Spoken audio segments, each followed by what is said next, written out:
नमस्कार, अवतार मीडिया में आपका स्वागत है। आपके साथ मैं रीना झा बालियान। खबरों का रुख करेंगे, लेकिन उससे पहले एक नजर डालते हैं इस वक्त की हेडलाइंस पर।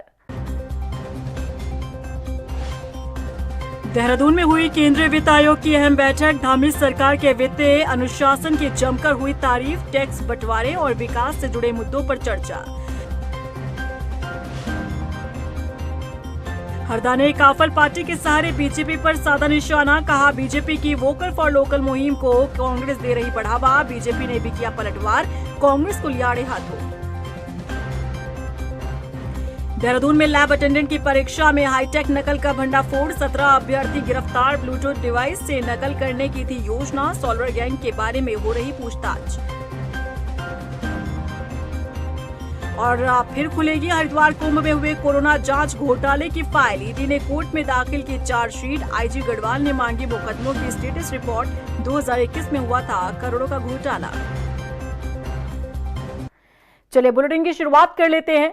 उत्तराखंड पहुंची 16वें वित्त आयोग की टीम ने राज्य सरकार के वित्तीय अनुशासन की तारीफ की। 16वें वित्त आयोग के अध्यक्ष अरविंद पनगड़िया ने कहा कि उत्तराखंड अन्य राज्यों की तुलना में बेहतर काम कर रहा है। इसके साथ ही वित्त आयोग ने राज्य की प्रति व्यक्ति आय के राष्ट्रीय औसत से ऊपर होने पर भी सरकार की पीठ थपथपाई। बता दें कि 16वें वित्त आयोग की टीम ने सोमवार को सीएम पुष्कर सिंह धामी और राज्य के अधिकारियों के साथ बैठक भी की और इस बैठक में राज्य सरकार ने टैक्स में अपना हिस्सा बढ़ाए जाने के साथ ही कई अन्य मांगे भी रखी। अदर दूसरी स्टेट्स के मुकाबले में ओवरऑल आपके राज्य की जो फिस्कल स्थिति है वो इतनी बुरी नहीं है। रेवेन्यू डेफिसिट काफ़ी कम है, कैपिटल एक्सपेंडिचर्स हैं और debt to GDP ratio below 30% है। तो अभी भी जो लास्ट आपका fiscal responsibility and budget management committee एक फॉर्म हुई थी मिस्टर एनके सिंह के उसमें, तो उसके रिकमेंडेशन के विद इन लिमिट्स में है उत्तराखंड। स्टेट इस विषय में जागरूक है और हमारे यहाँ जैसे कहता है कि जो आपकी आमदनी है उससे बियॉन्ड बहुत ज़्यादा खर्चा नहीं करना चाहिए, तो इस बात को समझती है स्टेट। कुछ अदर स्टेट्स हैं जैसे हरियाणा का आपने एग्जांपल दिया, तो उनके ओन टैक्स रेवेन्यूज अच्छे हैं, पर हरियाणा की ऑल्सो पर कैपिटा इनकम जो है उत्तराखंड से काफ़ी अच्छी है। उत्तराखंड की भी अच्छी है एक्चुअल में, हमारे जो नेशनल एवरेज है उससे ऊपर है उत्तराखंड की भी, पर कुछ ओन टैक्स रेवेन्यूज रेज करने की और कोशिश कर सकता है उत्तराखंड। उत्तराखंड के पूर्व मुख्यमंत्री हरीश रावत समय समय पर उत्तराखंडी उत्पादों को बढ़ाने का काम करते हैं। वोकल फॉर लोकल को बढ़ावा देते हुए बीते दिन हरीश रावत ने काफल पार्टी का आयोजन किया, जिसमें कांग्रेस के तमाम नेता समेत आम और खास पहुंचे। लेकिन इसी पार्टी के जरिए हरदा ने बीजेपी पर बड़ा हमला बोला। हरदा ने आरोप लगाया कि उत्तराखंड के जिस उत्पादों को कांग्रेस बढ़ाने का काम करती है, बीजेपी उसी नाम से शराब बेचती है। देखिए रिपोर्ट। उत्तराखंड की राजनीतिक गलियारों में उत्तराखंडी उत्पादों के ब्रांड एम्बेसडर कहे जाने वाले पूर्व मुख्यमंत्री हरीश रावत ने काफल पार्टी का आयोजन किया, जहां आम से लेकर खास लोग पहुंचे। इसी काफल पार्टी के जरिए हरदा ने बीजेपी पर निशाना भी साधा। हरीश रावत ने कहा कि काफल पार्टी के आयोजन का उद्देश्य स्थानीय उत्पादों को बढ़ावा देना है, ताकि आजीविका का ये साधन बन सके। हरदा ने कहा कि जब उन्होंने काफल पार्टी शुरू की थी, उस समय तक बीजेपी वाले काफल को जानते भी नहीं थे और आज वही काफल देहरादून में 600 रुपए किलो बिक रहा है। सरकार के मिशन को भी मदद मिल रही है और सरकार को मजबूती के साथ इसे बढ़ावा देना चाहिए।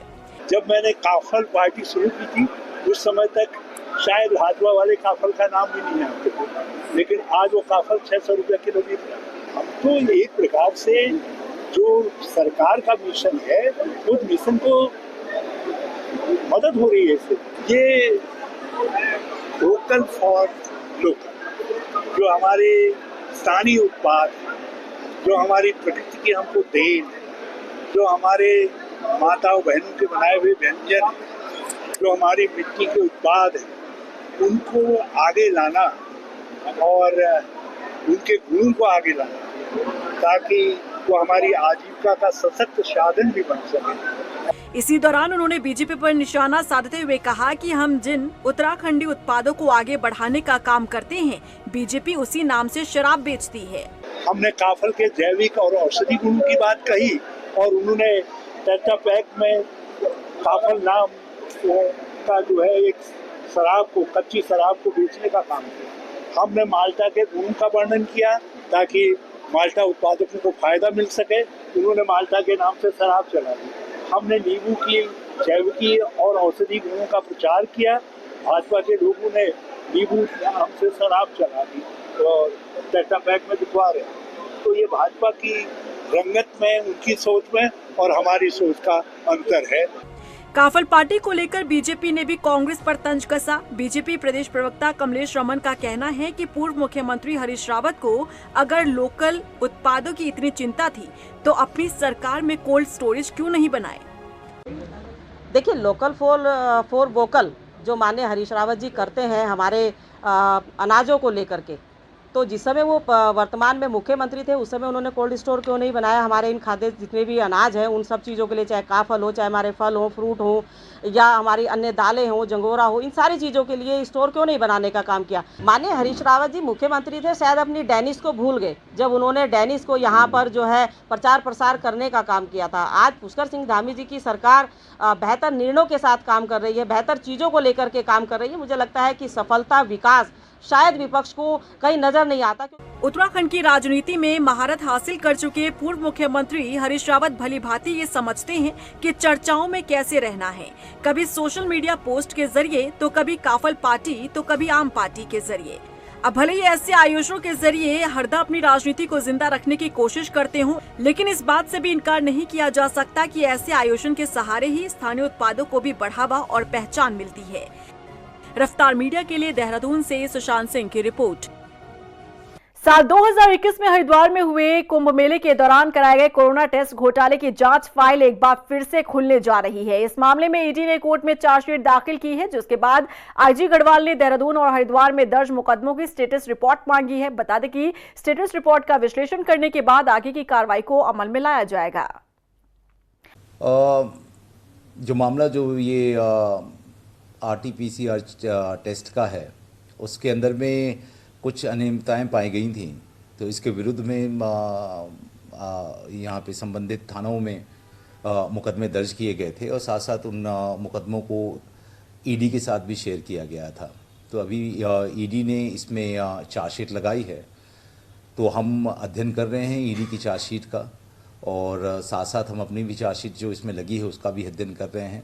इसकी स्टेटस रिपोर्ट जो है वो मैंने ज़िलों से मांग ली है और इन्हीं के मिलान के बाद में फर्दर हम इसमें देखेंगे कि जो एक्चुअल में जो उनकी चार्जशीट जो लगी है और हमारी चार्जशीट में क्या कोलैबोरेशंस हैं, तो इसी पे उसका स्टेटस रिपोर्ट मांगा है और उसमें फर्दर उसको आगे इसमें निर्देशित किया जाएगा। उत्तराखंड में चारधाम यात्रा जोरों पर चल रही है। हालांकि शुरुआती दिनों में यात्रियों की संख्या में थोड़ी कमी जरूर देखने को मिली, लेकिन एक बार फिर से श्रद्धालु चारों धाम का रुख कर रहे हैं। बता दें कि यमुनोत्री धाम में अब तक 1,90,000 श्रद्धालु दर्शन कर चुके हैं, जबकि गंगोत्री धाम में 1,70,000 श्रद्धालुओं ने दर्शन किए। बता दें पहाड़ों पर मौसम की बेरुखी के चलते आपदा प्रबंधन विभाग अलर्ट मोड पर है और सुरक्षा के भी सभी इंतजाम पुख्ता है। द्वारा जारी पूर्वानुमान के अनुसार हमारे जिले में कहीं कहीं हल्की मध्यम वर्षा गर्जना के साथ वर्षा होने की संभावना है, जिसके तहत हमारा पूरा चारधाम यात्रा विभिन्न सेक्टरों में बटी हुई है और हर एक सेक्टर पे हमारी मशीनरी, जेसीबीज और सेक्टर अधिकारी तैनात हैं, जो कि किसी भी स्थिति से निपटने के लिए हमारे कंट्रोल रूम के साथ सामंजस्य बनाए रखे हैं। साथ ही हमारे सभी सेंटर्स जो चयनित हैं वो भी हर सेक्टर के अनुसार चयन किया गया है। हमारे जो दोनों धाम है उसमें यात्रा हमारी बढ़िया चल रही है और शांतिपूर्ण, सकुशल, पीसफुली सभी चल रही है। और जो लोग बाहर के जो लोग हैं वो वीडियोज वगैरह भी डाल रहे हैं कि बढ़िया ढंग से दर्शन हो रहे हैं। अभी तक हमारे गंगोत्री धाम में 1,65,294 के लगभग और यमुनोत्री धाम में लगभग 1,79,311 तीर्थ यात्री दर्शन कर चुके हैं। तो यात्रियों की संख्या बढ़िया है और बाकी जैसे बरसात का सीज़न है तो बरसात के सीज़न के लिए भी हमारी यात्रा के देश में पूरी तैयारियां हैं। गदरपुर में विधायक शिव अरोड़ा ने आनंद खेड़ा ग्राम सभा में 2.5 किलोमीटर हॉट मिक्स रोड का उद्घाटन किया। इस मौके पर उन्होंने कहा कि रोड बनने से आनंद खेड़ा, मकरनपुर, पिपलिया और मोहनपुर के लोगों को फायदा होगा। बता दें यहां काफी वक्त से लोग जो है सड़क निर्माण की मांग कर रहे थे। खस्ताहाल सड़क के चलते आए दिन हादसे हो रहे थे। हालांकि अब विधायक शिव अरोड़ा विधायक निधि से इस सड़क का निर्माण करवा रहे हैं। आनंद खेड़ा से लेके मकरंदपुर लोहे की पुलिया, ये 2.5 किलोमीटर की सड़क की दुर्दशा थी। उसके हॉट मिक्स सड़क का निर्माण का कार्य यहाँ आरंभ हो रहा है। स्वाभाविक रूप से ग्रामीण क्षेत्र के अंदर इस सड़क की सुधारीकरण की बहुत बड़ी आवश्यकता थी। पीडब्ल्यूडी को हमने प्रस्ताव दिया था और पीडब्ल्यूडी ने हमारे प्रस्ताव को स्वीकार करते हुए इस काम को आज काम आरंभ हो रहा है। स्वाभाविक रूप से ग्रामीण क्षेत्रों में ऐसे जितनी भी मुख्य सड़कें हैं उन सब मुख्य सड़कों के निर्माण कार्य को हम बहुत प्राथमिकता के आधार पर 2.5 किलोमीटर, 3 किलोमीटर, 4 किलोमीटर, रुद्रपुर विधानसभा के ग्रामीण क्षेत्र में ही 27 किलोमीटर की सड़कों का अब तक काम हम कर चुके हैं। और देहरादून में परीक्षा में बैठे 17 नकलचियों को पकड़ा गया है। आपको बता दें कि ये सभी लोग ब्लूटूथ के जरिए परीक्षा में नकल करने की योजना बना रहे थे, लेकिन समय रहते इन्हें गिरफ्तार किया गया है और अब पूछताछ में उम्मीद की जा रही है कि इनकी चीन कहां से जुड़ी है, इसे लेकर भी बड़ा खुलासा ये कर सकते हैं। देखिए रिपोर्ट। एनवीएस परीक्षा में हाईटेक नकल का भंडाफोड़, 17 अभ्यर्थी हुए गिरफ्तार। ब्लूटूथ से नकल करने की थी योजना। देहरादून में सीबीएसई द्वारा आयोजित नवोदय विद्यालय समिति लैब अटेंडेंट प्रतियोगिता परीक्षा में देहरादून पुलिस ने नकल की साजिश को नाकाम करते हुए 17 अभ्यर्थियों को गिरफ्तार किया है। ये अभ्यर्थी ब्लूटूथ डिवाइस को जूतों और शरीर पर छुपाकर परीक्षा केंद्रों में नकल करने की कोशिश कर रहे थे। एसएसपी देहरादून अजय सिंह को मिली गोपनीय सूचना के आधार पर social Baluni public school, Patel Nagar और दून इंटरनेशनल स्कूल डालनवाला में ये कार्रवाई की गई। पहली पाली में एक अभ्यर्थी के जूते में छुपाया गया इलेक्ट्रॉनिक डिवाइस बरामद हुआ, जिसके बाद दूसरी पाली में 7 और अभ्यर्थियों से ब्लूटूथ डिवाइस जब्त किए गए।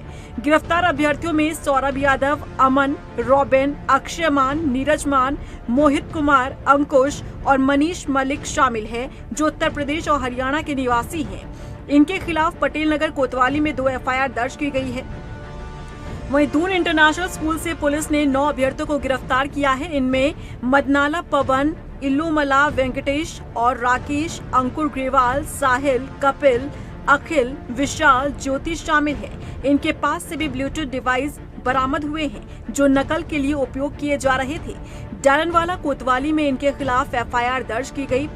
पकड़े गए परीक्षार्थियों से स्थानीय पुलिस और एसओजी ने जब पूछताछ की तो जानकारी मिली कि हरियाणा के जींद में रहने वाले 2 युवकों ने गिरफ्तार आरोपियों के साथ सौदा तय किया था, जिसमें 70,000 रुपए में सौदा हुआ और 10,000 रुपए एडवांस दिए गए थे। वहीं एसएसपी ने बताया कि आरोपियों के पास से जूते और दूसरी जगहों पर छुपाए गए 17 इलेक्ट्रॉनिक ब्लूटूथ डिवाइस बरामद किए गए हैं। ये रविवार को सीबीएसई द्वारा जो है नवोदय विद्यालय समिति ऑब्लिक लैब टेक्नीशियन की परीक्षा आयोजित हो रही थी।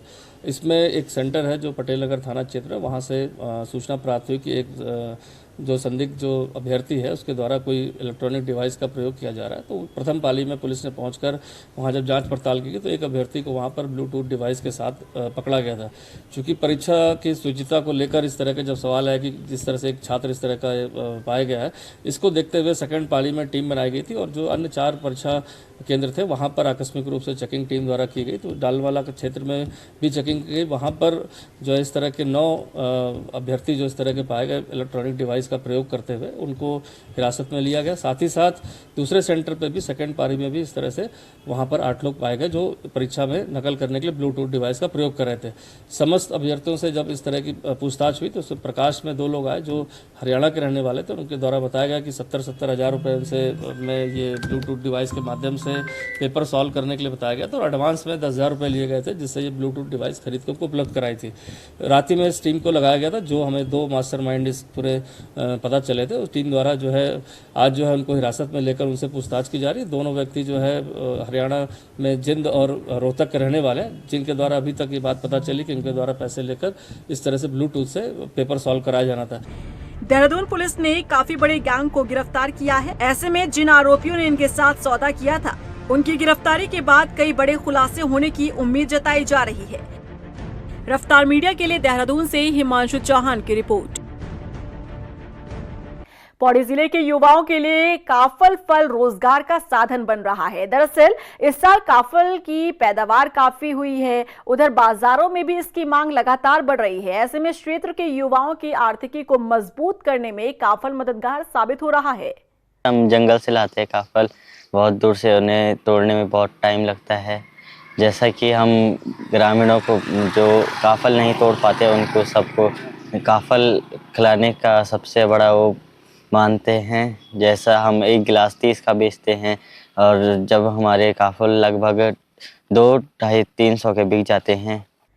लोहाघाट के तल्ला बेटा में ग्रामीण स्टोन क्रैशर लगाए जाने का विरोध कर रहे हैं। नाराज ग्रामीणों ने सीएम धामे के नाम ज्ञापन सौंपकर मामले में संज्ञान लेने की मांग की। उन्होंने आरोप लगाया कि प्रशासन और ठेकेदारों ने डंपिंग जोन के लिए जमीन को मांगा, लेकिन अब वहां पर स्टोन क्रैशर लगाए जाने की तैयारी चल रही है। उनका कहना है कि अगर प्रशासन ने अपने फैसले को नहीं बदला तो वो आगे आने वाले दिनों में उग्र आंदोलन करेंगे।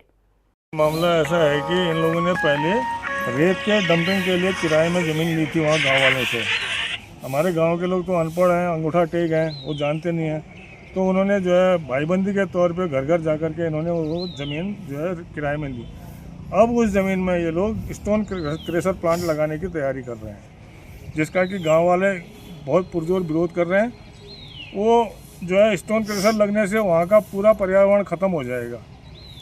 वन विभाग का जंगल है पूरा साल का, वो भी खत्म हो जाएगा और लोगों की खेती पूरी खत्म हो जाएगी। देहरादून कोतवाली पटेल नगर क्षेत्र में मेहूवाला में शराब पीते समय एक युवक ने मजाक में फायरिंग कर दी और इस घटना में पास बैठे दूसरे युवक की मौत हो गई।